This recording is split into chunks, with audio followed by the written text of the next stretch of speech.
Our foreign policy is a complete and total disaster. No vision, no purpose, no direction, no strategy.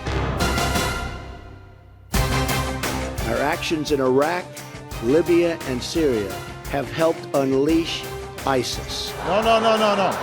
Work to put the fight against terrorism on a firmer legal footing. We must make America strong again.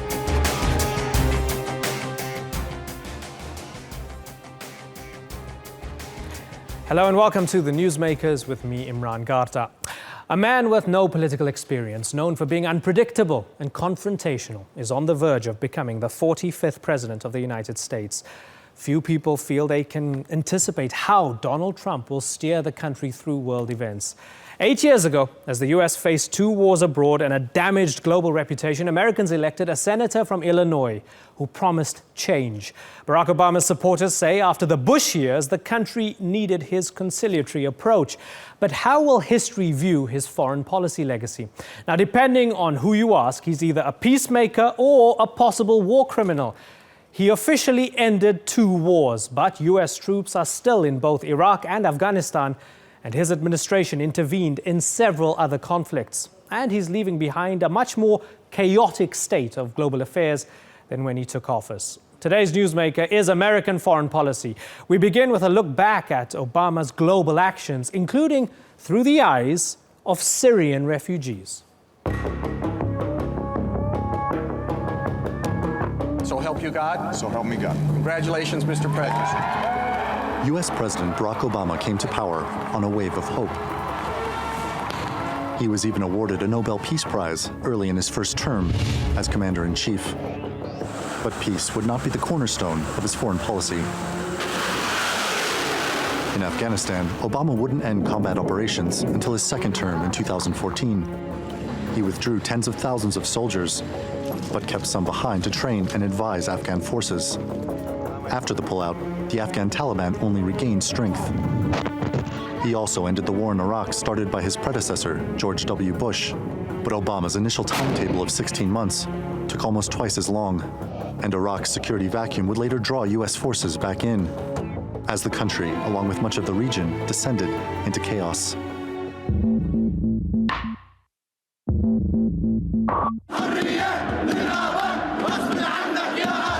It was a call that would be answered, but neither the U.S. nor the international community were prepared for the Arab Spring revolutions that rippled through the Middle East and North Africa. Obama would later admit that the fallout from Libya's revolution and Colonel Muammar Gaddafi's removal from power were the worst mistakes of his presidency. But many see the war in Syria as his biggest foreign policy failure. One that has emboldened Russia, which came to the aid of the Assad regime, and one that has created divisions with NATO ally Turkey over U.S. support for YPG militants. But it's the Syrian people that have suffered the most. A red line for us is we start seeing a whole bunch of chemical weapons moving around or being utilized. That would change my calculus. As that line in the sand drawn in 2013 faded, those caught in the crossfire were left with little choice. In Syria, it seems the only way to get help is to get out. خصوصا الملف الكيماوي عندما استخدم النظام السلاح الكيماوي فقط أخذ السلاح الكيماوي أخذ السكين من هذا الظالم ودعا الظالم طليقا لم يعاقبه. يعني نحن هلا بدنا نحكي عن أمريكا خاصة. يعني أمريكا يعني ما استفدنا منهم أبدا في شيء. The policy of Barack Obama to solely target Daesh is seen by some as selective engagement, which ignores some of the worst perpetrators of attacks on innocents. While Daesh has waged its own war against civilians, the regime overwhelmingly accounts for the largest death toll and is seen as responsible for displacing countless families, driving the largest refugee crisis since the Second World War. Others warned that dangerous U.S. policies have remained under Obama's stewardship. He broke his promise to close the Guantanamo Bay detention camp. And the number of drone strikes has soared under his administration, killing as many as 966 civilians in countries that include Pakistan, Yemen, and Somalia.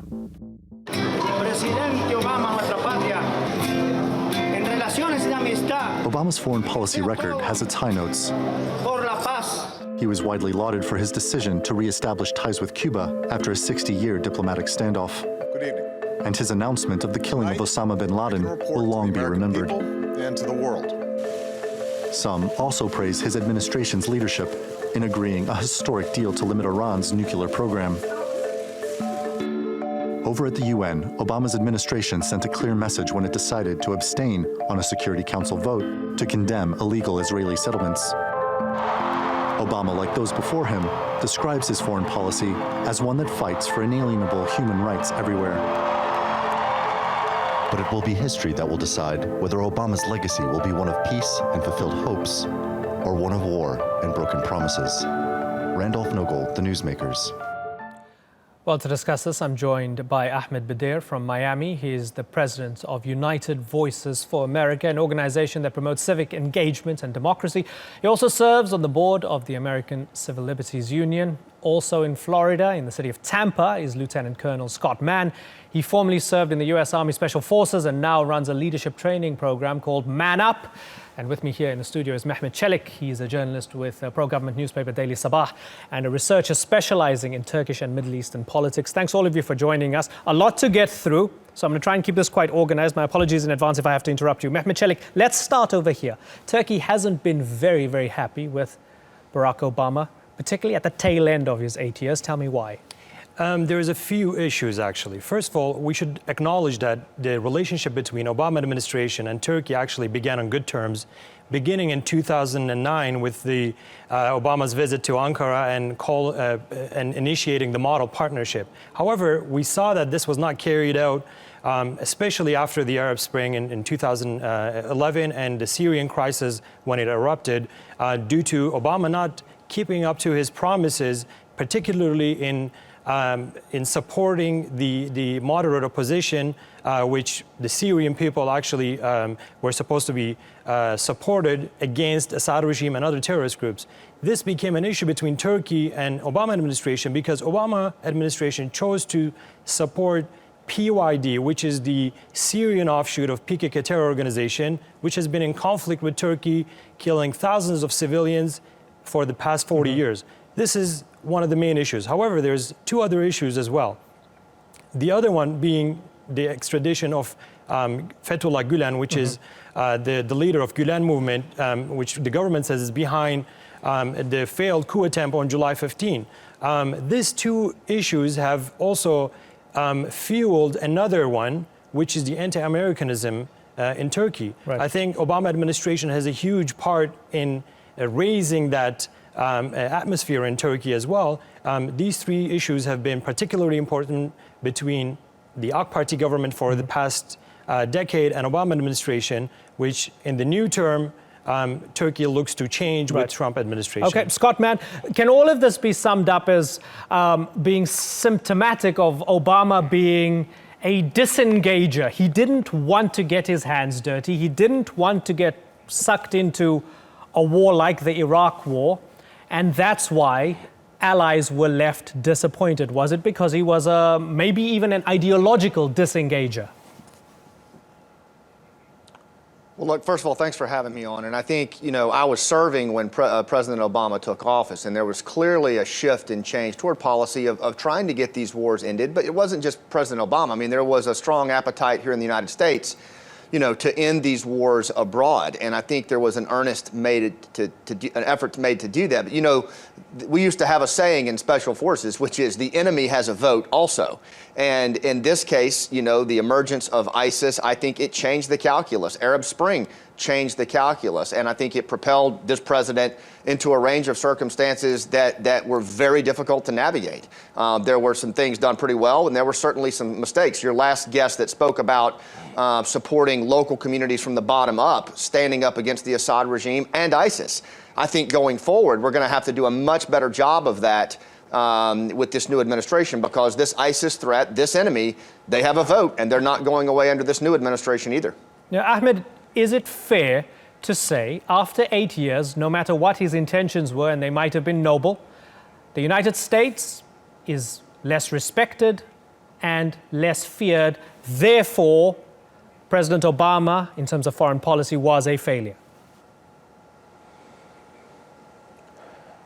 I think one can argue that. Are we more safe today or less safe than when President Obama took office? Leaving office, his legacy is going to be determined on what's left behind. We're ending up with Trump taking the White House in a world that's less safe. More conflicts in the Middle East. Terrorism is even rising.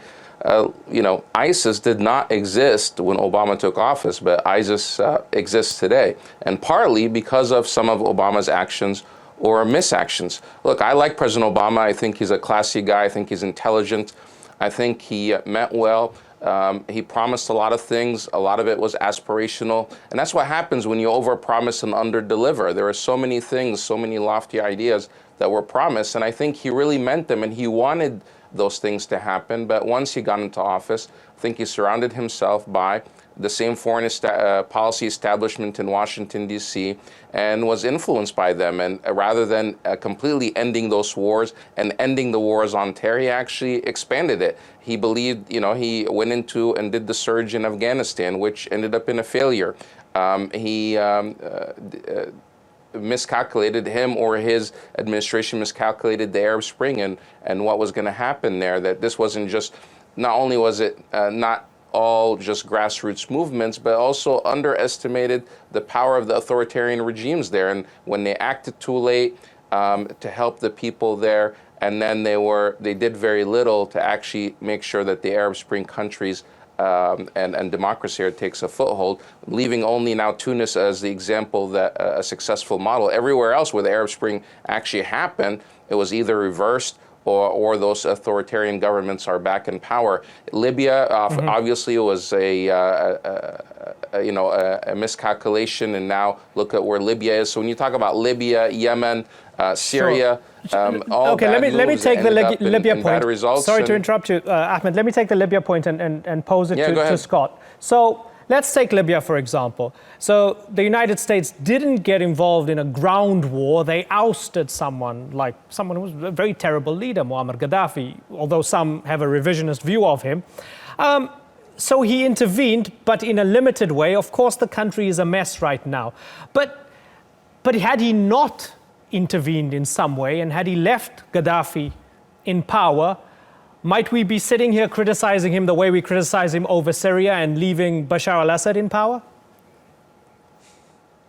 I think there's probably a strong chance of that, and one of the things that I would say, again, my perspective on this is as a guy who fought this war for quite some time as a Green Beret. And, typically what we do is we work with communities and local indigenous forces in these areas to stand up against that threat. And frankly, the last two administrations in the United States, we have tried to project a Western way of war, interstate warfare, into what is very much intrastate conflicts, asymmetric war. And we're not working to the degree that I believe we can with marginalized communities in Iraq, Syria, North Africa, Libya, to the degree that we should be. And going forward, regardless of what party is in power here in the United States, projecting this traditional Western way of war is a non-starter. And ISIS is literally going to run circles around us, both in narrative and in their ability to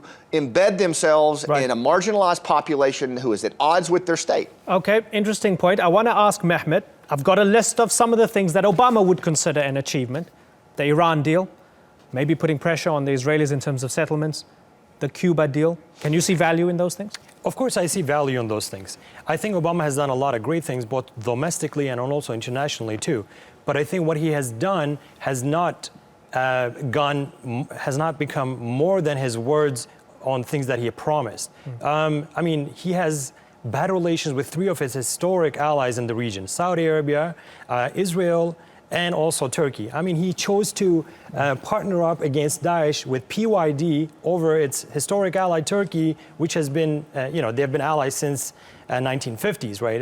Turkey is a NATO ally. Turkey is the only secular Muslim democracy in the region, which needs to be acknowledged and also supported in its fight against terrorism and also terrorism that comes to Turkey from two failed states in its southern So you border. believe he was softer on his enemies than he was his friends? Of course, he was, definitely. I mean, Obama was more, I don't want to simplify it as this, but there was a lot of talk, but less walk. There was more rhetoric in fight against terrorism, but less action. I mean, we even see that recently in airstrikes and operations against Daesh through coalition forces, particularly in Al-Bab. I mean, recently we have seen that Turkey has achieved a huge result in Syria against Daesh through supporting the FSA, the Free Syrian Army, yet there hasn't been a lot of ground actually capturing through U.S. airstrikes. Okay. I want to take President Obama now and put him aside for the moment, and let's look forward now. He's president number 44. Let's look at president number 45, the president-elect and soon to be the president of the United States, Donald Trump. For a little taste of what we can expect, here's Natalie Pahernan. There are a number of key international relationships and issues Donald Trump will have to handle as America's commander-in-chief. Let's begin with Russia. If Putin likes Donald Trump, guess what, folks? That's called an asset, not a liability. Trump says he wants better relations with Russia, despite the fact it stands accused of hacking and interfering in the US presidential election. Trump's suggested lifting sanctions related to Russia's annexation of Crimea, if a deal can be made to reduce its cache of nuclear weapons. But his defense secretary nominee has a different take on Moscow. I would consider the principal threats to start with Russia. Let's take a look at Syria. ISIS will be gone if I'm elected president. Donald Trump hasn't explained his plans for how or when his administration will defeat Daesh, but he says the US has been too predictable in the past. And that could mean changing America's strategy in the Syrian conflict, where the group is one of many players. Trump recently criticised Russia's role in supporting Bashar al-Assad's regime, although in the past he's suggested collaborating with them to fight Daesh. His pick for Secretary of State says the US needs to step up its leadership role. Russia, Syria, Turkey, and Iran are dictating the terms of how things are going to play out in Syria today, absent our participation. And how about just across the border in Israel? The days of treating Israel like a second-class citizen will end on day one. His pick for US Ambassador to Israel, David Friedman, supports the controversial idea of moving the embassy to Jerusalem. And he says he won't pressure Israel into a two-state solution with Palestine. That's the opposite of President Barack Obama's policy. Trump's core strategy will most likely be determined by his son-in-law, Jared Kushner, recently appointed as the Middle East peace envoy. Let's travel now to China. China. Trump says China's killing and raping the US when it comes to trade, and criticised its military buildup in the South China Sea.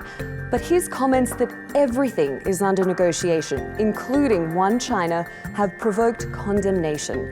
Beijing says the whole basis of its relationship with the US is that it recognises the One China policy and that Taiwan is an inalienable part of the nation. How will Trump handle NATO? About 3,000 US troops are in Poland as part of NATO's Operation Atlantic Resolve. It's viewed by many defense analysts as a show of force against Russian aggression. Trump says NATO is obsolete. The man who could be his defense secretary doesn't agree. My view is that nations with allies thrive and nations without allies don't. And finally, to America's next-door neighbour, Mexico. It's the nation at the centre of his biggest domestic policy promise. He says the US will immediately start building a wall paid by Mexico to separate the two, promising to send the country a reimbursement check.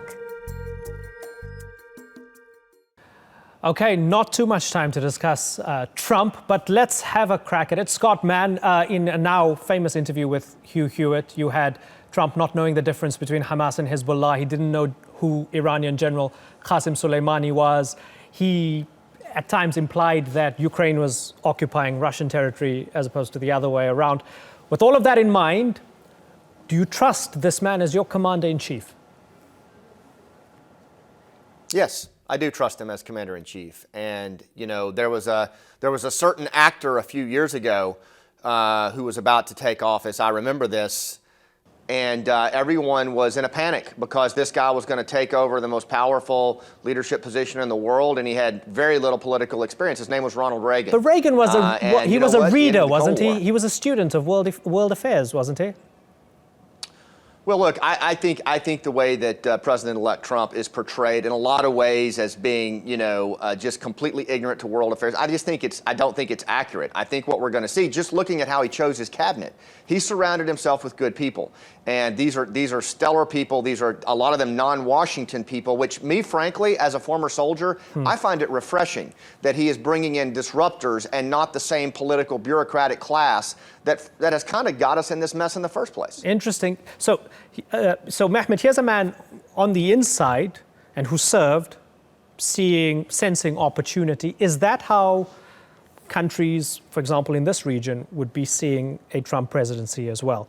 No matter what you think about him, perhaps there's an opportunity here to do things differently. I think there is definitely an opportunity. However, there is also the other side of the coin as well, which you know, a lot of people have been saying how unpredictable he is. However, from what we can gauge so far and what we actually hope to see so far is that we want to see perhaps better relations, particularly with Russia, and also with Turkey. Now, he has mentioned in some of his speeches, you know, which made us think that there will be bettering relations between Russia and United States, and also Turkey and United States. However, Iran is a big factor in the region, and also the Israel-Palestine relationship and how Trump will deal with that will also affect its relationship with Turkey as well.